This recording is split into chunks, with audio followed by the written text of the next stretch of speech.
tratamos de quitar esta imagen de la oficina tradicional, gris, aburrida. Pero una oficina muy divertida es posiblemente la que le dedica mucho más metros cuadrados a esas otras cosas que normalmente no tienes en una oficina.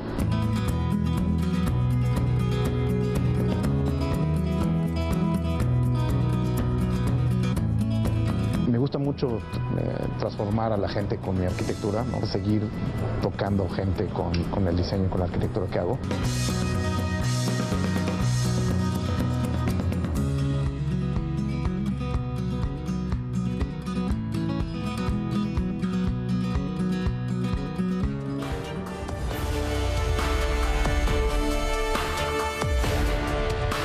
Bueno, con usted y con nosotros el arquitecto Juan Carlos Baumgartner, arquitecto mexicano, que trae toda una historia muy interesante que contarnos a lo largo de su, pues podríamos, como usted lo quiera ver, joven o no, de su vida. No le pregunto a él para no ponerlo en apuros. Arquitecto Juan Carlos, bienvenido, gracias. Gracias por invitarme. Es un gusto. Oye, a ver, digamos, la arquitectura, el diseño, ¿siempre estuvo cerca de ti en tu vida o no? No, de alguna manera indirectamente. Mi papá Sí. es ingeniero, pero no, nada que ver con diseño. Y mi mamá se dedicó a la decoración. Entonces, de alguna manera, por ahí sí. algo se pudo haber pegado, ¿no? Siempre digo que si pones un ingeniero y una decoradora en una licuadora, sale un arquitecto. O sea, Sí. sí, o sea, sales tú. Entonces, mi papá me llevaba desde chiquito a la obra y siempre me impresionó cómo de la nada iba surgiendo Sí. un edificio, ¿no? Y a la velocidad, además, porque dejabas de ir un mes y de repente esta cosa ya había crecido, ¿no? Claro. Y lo más interesante es que atrás había... No lo veía mi papá posiblemente, mi papá estaba más en la parte de construir, pero a mí lo que más me impresionaba es que a alguien se le había ocurrido, Sí. ¿no? De nada. O sea, tu papá al final lo que hacía era estrictamente la construcción, Sí, con base en un diseño que se le entregaba. sí. Sí, estuvo y durante una época estuvo jugando al desarrollador un poco a escala chica, pero sí, principalmente lo que hacía era construir con diseño de algún arquitecto. Oye, entonces, ¿dónde estudiaste la primaria y secundaria? Estuve primero en el colegio alemán. Sí. Y luego... Cuando estaba en la Escandón, exacto, en Sí. el central.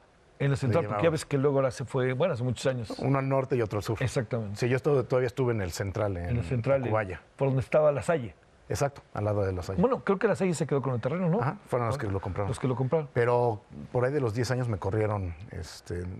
Nunca he sido bueno para alinearme Oye, a pero las fíjate reglas. que yo siempre he pensado eso, que entiendo que es muy fuerte y muy brusco, pero luego no necesariamente es algo malo, ¿no? O sea, a lo mejor las escuelas han sido incapaces para verte también, ¿no? Yo creo que tengo amigos que terminaron ahí, mis hermanas terminaron ahí, les fue muy bien y fueron muy felices. Sí. Yo creo que no somos todos para todas las escuelas, Sí, ¿no? Hay claro. unos que les funciona muy bien. En ese momento creo que ha cambiado, pero en ese momento era muy estricto Sí. el Esa colegio. fama tenía. Y mi papá fue súper feliz en el colegio alemán, entonces por eso decidió meternos al alemán. Y no, para mí no funcionó, soy muy malo para seguir reglas. Recientemente me di cuenta, hice un test y resulta que tengo TDA, ¿no? Tengo déficit de atención. Sí. Entonces el modelo estricto, tradicional, Sí. educativo, pues está en contra de... Oye, pero fíjate, ahora aquí con personas platicando aquí, cuando hablamos de esto del déficit de atención, en algunas ocasiones significa un nivel de inteligencia superior. Sí. No hablaré yo de ti, ¿verdad? Ni diré, pero significa un nivel de inteligencia en algunos casos. Hay que investigarlos y estudiarlos, ¿no? ¿Sabes qué sucede? Te enteras más de los niveles altos de inteligencia porque los otros nadie se preocupó por saber qué les pasó. Sí. O sea, el que fracasó y no le fue bien y Sí. se vuelve invisible. Claro, exacto. Y entonces yo creo que necesitas generar como muletas y atajos cuando tienes déficit de atención para sobrevivir en un mundo que no está hecho para personas que piensan diferente. Oye, la decisión de estudiar arquitectura, digamos, supongo que a lo mejor la pudiste haber tomado desde antes de que llegas a ese límite, ¿te acuerdas? En donde tienes que decidir qué área, etcétera. No, bueno, siempre digo que tengo la ventaja de no pasé por ese proceso, ¿no? Sí. En sexto de prepa todos mis amigos estaban muriendo para decidir en un periodo muy corto, con muy pocas herramientas Sí. y estando muy inmaduros, qué diablos vas a hacer el resto de tu vida. ¿no? Eso y con quién te vas a casar determinan muchísimo. Oye, y luego te casas y te divorcias. Exacto, Sí, ¿no? exactamente, ninguna de las dos.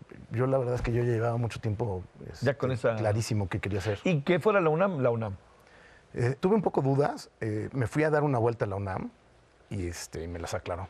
O sea, el simple hecho de darte una vuelta en el campus. No, eso te... Y te gustándote seduce. la arquitectura. Sí. Y luego vas a cualquier otra universidad y ya La ves chiquita. la ves chiquita. Sí, te seduce. El Sí. campus y luego arquitectura que está enfrente de las islas. Mañosamente, los arquitectos que diseñaron, mañosamente ubicaron arquitectura en un lugar privilegiado. No, hombre. Y la dirección de arquitectura tiene una ventanita Sí. que da la mejor vista de todo el campus, es desde la oficina del director de la Facultad de Arquitectura. Claro, seguramente hasta mejor que la del rector. Sí, ¿no? De allá porque ves hasta arriba. rectoría y ves todo desde... Sí. ¿no? Claro, y acá desde rectoría se te pierden algunos, Sí, claro. algunas escuelas. Oye, ¿y la pasaste bien en la UNAM? La UNAM, y creo que sigue un poco siendo así, dependía de si había crisis económica o no, como la población que tenías, ¿no? Sí. Entonces, viniendo de una escuela privada, a mí no me tocó un año de mucha crisis y mucha gente habla de cómo te cierran las puertas si eres moreno o, Sí, o de la UNAM o de lo que fuera. Al revés sucede lo mismo. Cuando vienes a mí me sucedió y a muchos compañeros nos sucedió que cuando veníamos de una escuela privada y entrábamos a la UNAM, te hacen el fuchi. Sí, claro. ¿No? Entonces, este tema de que hay escuelas o hay empresas que de repente no contratan gente de la UNAM, bueno, nos sucedía a algunos Sí. que llegábamos y de repente teníamos un maestro que decía, bueno, esos que se bañan diario no van a pasar. Y así de, ya no importa si me esfuerzo o Sí, qué hago, claro. ya no voy a Sí, pasar. muy de la época también. Sí. No, yo creo que al final del día a mí me sirvió muchísimo porque Sí. te ubica en otro de los Méxicos, de los muchos Méxicos que hay, ¿no? Claro. No, la UNAM es el mosaico, ¿no? El Politécnico es el mosaico. Sí, yo creo que posiblemente eso fue de lo que más Recuperaste, ¿no? sí, La parte social, etcétera. para ponerte Ahora- los pies en la tierra, ¿no? Ahora, Juan Carlos, en qué área de la arquitectura meterte? Que ese es algo también. Entras en el diseño, con todas estas combinaciones que tiene la arquitectura, que también tiene su parte de construcción, pero Sí, fundamentalmente no. ¿Cómo te vas así metiendo en la parte del diseño, etcétera? Bueno, a mí también ahí tuve mucha suerte. Fui un día a escuchar a un maestro, murió ya hace algunos años, Humberto Ricalde, que fue un arquitecto yucateco, gran teórico de la arquitectura. Y me tocó escucharlo hablar de diseño y teoría de arquitectura. Y en ese momento me cayó así como un balde de agua en el que dije, a esto vine al mundo. Y en ese momento dije, o me enfoco y empiezo a darle prioridad a los temas que tienen que ver con esto, o va a ser bien difícil que después pueda yo vivir de diseñar. ¿Estudiaste en el extranjero, no? Estudié 2 posgrados, uno en la Universidad de Berkeley, en California, Sí. que me becó la UNAM, también ahí es súper agradecido por eso Sí, también. pues, claro. Y después uno en Milán de diseño industrial. ¡Wow! Eso ha de haber sido. Sí, Perdón las que dos, lo- las sí. dos. Fíjate que yo hubiera pensado más en Milán, porque Milán es ¿Sabes cuna qué? del diseño, de muchas cosas, ¿no? ¿Sabes qué me pasó? Diseño industrial, Sí. lo que me gustó mucho es que era como mucho más interdisciplinario la visión de diseño italiana que lo que estamos acostumbrados en México. Sí. Y parte de lo que te enseñaban era por qué es exitoso el diseño italiano. Entonces tiene que ver con cosas de economía, tiene que ver con cosas de cómo se organizas en regiones, tiene que ver con un chorro de cosas que no tienen nada que ver con diseño. Sí. Antes de poder tener la plataforma para ser buenos diseñando. Eso está interesantísimo. Y entonces te empiezas a entender por qué México le cuesta tanto trabajo ciertas cosas de ese tipo, ¿no? O sea, inclusive por qué a Estados Unidos, siendo una potencia en muchas otras cosas, en diseño le cuesta mucho trabajo competir con por ejemplo, los italianos, ¿no? Sí, claro. Es esta parte integral. Sí, por un lado es una parte integral y por otra es impresionante porque no hay grandes fábricas gigantes. Sí. Entonces, por ejemplo, si tú te vas cerca de Milán, están donde hacen las corbatas. Y los que hacen las corbatas, los que hacen la seda para cualquier marca importante, son los mismos y son 5 familias. Entonces, si tú quieres hacer un prototipo de una corbata única, especial, y después irse a la vender a una marca, tú vas al pueblito con una de las familias y la señora te la hace. Pero lo mismo aplica con rines de coche para Ferrari, por ejemplo. Fíjate. Entonces, Ferrari no produce sus propios rines, sino que tiene unos 5 o 10 familias haciendo distintas cosas. Oye, eso está muy interesante, ¿no? Y entonces tú puedes diseñar algo, hacer un prototipo, y tú pregúntale si una fábrica americana gigante puede llegar a un chavito y decirle, oye, quiero hacer un rin. Claro. No, la fábrica te va a decir doblo metal para la izquierda. Si tú quieres doblar metal para la derecha, no vamos a poder. Sí. Y entonces fue muy interesante porque lo que primero que empecé a entender era que el diseño... ¿Cuánto tiempo estuviste ahí? Estuve un año. Un año, fíjate. Y en lo de Berkeley, otra cosa. Y en lo de Berkeley me tocaron 2 maestras que eran novias, que tenían una clase impresionante de historia del arte, que era principalmente de la vanguardia a la fecha. Y lo que me gustó es que diseño industrial, como que ya siendo arquitecto, ya tienes muchas nociones de esto, ¿no? Y además, el arte tiene la libertad de poder hacer cosas que los diseñadores en muchas ocasiones no podemos. Sí. Entonces van como varias décadas adelante de nosotros. Entonces, si tú quieres saber para dónde va a ir la arquitectura, el arte ya lo está haciendo, ¿no? Sí, claro. Oye, arquitecto Juan Carlos, a ver, esa experiencia de estar en 2 grandes centros, ¿no? Berkeley con todo lo que tiene su historia, Milán, que uno lo ve como centro del diseño, de la moda, entre otras cosas. Te pregunto, ¿es muy diferente a México? Así de estas cosas, o acá encuentras puntos coincidentes. ¿Qué encuentras cuando uno, es decir, uno diría, bueno, entiendo que el diseño está en todas partes, en lo que nos estamos viendo, en tus lentes, en los míos, en todos lados, pero digamos, la pregunta sería, ¿estamos muy lejos, estamos muy cerca? ¿Ahí qué alcanzas a apreciar? Perdón, una más, ¿tienen que ver los gobiernos o no? Yo creo que sí, definitivamente. Por ejemplo, una de las cosas que me sucedió y que me sorprendía cuando ya estuve hace bastante tiempo en Milán, es que la mitad de mi salón eran chinos. Y la verdad, ¿Tu salón eran chinos? Sí. Pues. Yo soy sumamente, muy poco políticamente correcto. Entonces me volteé con uno de los chinos y le dije, ¿qué diablos hacen aquí? Si ustedes lo único que hacen es copiar. Sí. Y lo que me dijo este cuate es que copiar era parte de una estrategia más a largo plazo. Primero tenemos que salir de pobres y después nos vamos a dar el lujo ya de diseñar. Sí. Y este cuate era parte de un programa de la segunda parte en la que le estaban apostando desde hace muchísimo tiempo a entrenar gente y para que pudieran después diseñar. Y hoy lo ves y ya empiezan a ver marcas que diseñan sus propias cosas. En China ya no viven nada más de copiar y definitivamente el gobierno tiene muchísimo que ver. Creo que México tiene un buen diseño a pesar del gobierno. A pesar del gobierno. No, hay pocas cosas que además pasen de sexenio a sexenio, ¿no? Porque el problema es que esto tiene que ser a largo plazo. Sí, haces una iniciativa y a mí me tomó 5 años estudiar la carrera. Pues si empecé la iniciativa cuando entré a la carrera, para cuando salgo ya no existe, ya existe otra. Ya acabó, ya está otro presidente. Sí. Y con todo lo que significa. Oye, ¿y regresaste a México y qué pasó? Regresé a México y siempre me han gustado mucho. ¿En la crisis o no? Sí. Pero afortunadamente me seleccionaron para representar a México en un concurso en Francia de arquitectura y me fui a Francia a trabajar en una cosa que hacía la Unión de Arquitectos. Me fui a trabajar en la frontera entre España y Francia por 6 meses en este concurso y lo gané. Y regresando de México, en eso los americanos son muy buenos, tenía yo 3 cartas de despachos gringos ofreciéndome trabajo. Wow. En México nadie se enteró. No puede ser. Es más, la UNAM me fondeó parte, porque me invitaron y el reto es que tenías que llegar a Europa, ¿no? Y yo no tenía dinero, entonces fui a la UNAM y les dije, oigan, soy un egresado de la UNAM, échenme la mano para llegar a Europa para el concurso. Y la verdad es que se portaron muy bien, me pagaron el boleto de avión, pero ni pagándome el boleto de avión después se preocuparon por saber cómo me había ido ni nada. No, y además de que vives allá y te quedas allá en la... ¿Y de qué fue el concurso? Era un plan maestro urbano para conectar Burmadam y Puigcerdá, que son antes cuando no había el túnel para conectar Francia. No, del lado español, entre Francia y España. Hay un túnel que ya te lleva de Barcelona a París muy rápido. Antes tenías que subir por los Pirineos. Y entonces esa carretera pues tenía tráfico y tenía actividad económica porque pues, ibas por los Pirineos para cruzar. Pero después sí que hicieron el túnel. Complejísimo, ¿no? Complejísimo. Y además en invierno pues es una pesadilla.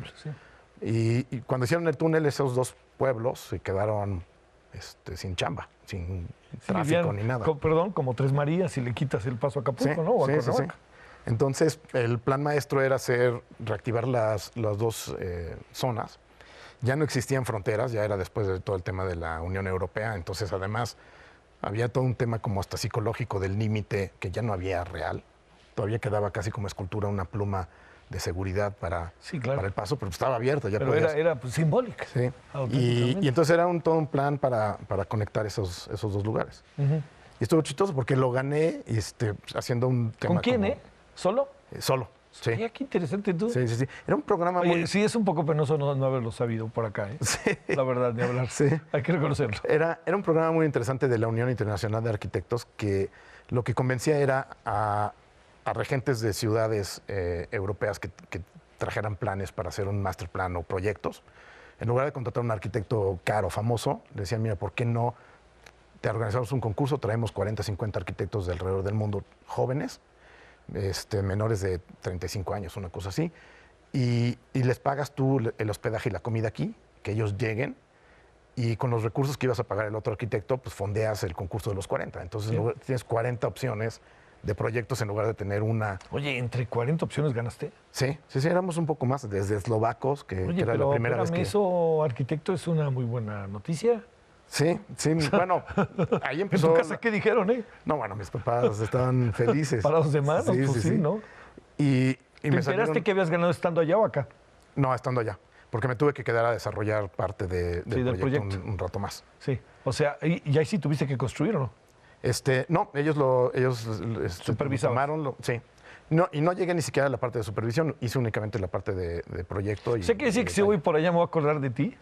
Hay partes que lo hicieron, no lo desarrollaron completo, pero sí hay un campo de golf y una serie de cosas que propusimos. Sí, que sí salieron. Que sí se hicieron, sí. Oye, ¿te pagaban o no? No, parte de la idea era Era una muy buena práctica. Sí, no, y la verdad es que el network de gente que conoces. Sí, claro. Estuvo divertidísimo. No me digas que los cuates chinos que conociste en Milán no sigues un poco en comunicación con algunos de ellos. Sí, ¿no? la verdad es que en esos momentos no había ni mail ni nada por el estilo. No, se fue hace 25 años, una cosa así casi. Pues no había muchas herramientas con las que te pudieras conectar como hoy, ¿no? ¿Hay buen diseño en México o no?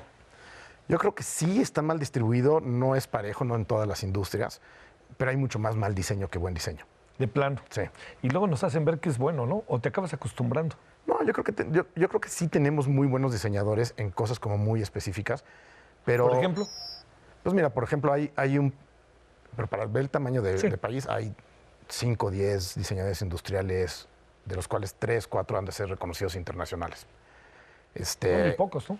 3. Si el diseño está en todas partes, es muy poco. Y para una población como la de México es poco, ¿no? En producto, de diseño de producto, pues tú ves súper, y muchas cosas ni siquiera se diseñaron acá, pero la verdad es que es bastante triste. Está divertido, ¿no? Sí. Bueno, hay un coche mexicano, 2 coches mexicanos. Y cuando sacamos uno, ¿te acuerdas? El Mastretta, se armó ahí un verdadero escándalo. Bueno, yo creo que se lo tomaron muy personal. Debieron haber, o sea, yo soy fan de los coches y corro y mis hijos corren karts y se debieron haber empaquetado un Mastretta y mandarlo a Inglaterra. A los cuates del programa. Y decirles, ahí te mando una tortilla, que era como la broma. Sí. Y ponerlo ahí en el estudio. Y estos cuates lo hubieran sacado a la pista y posiblemente hubieran dicho que no era tan malo. Sí, claro. En lugar de ofenderse. Sacó el orgullo nacional. Poco faltó para que lanzáramos una nota diplomática, palabra. Era para explotarlo desde una visión de marketing y literalmente regalarles uno. Oye, ¿ahorita qué haces? Bueno, tengo un despacho de arquitectura. Bueno, lo abrí en Estados Unidos, me fui a vivir allá después del premio. Trabajé unos años en una firma muy grande de arquitectura allá y me independicé. ¿Qué hace qué cosas, entre otros? Interiores, principalmente.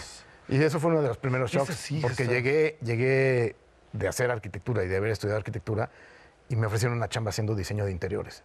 Y lo primero, viniendo de México, que no tiene, hoy ya tiene un poco más, pero no tenía cultura de interiorismo. No. Yo le decía, oye, pues es que yo no soy decorador.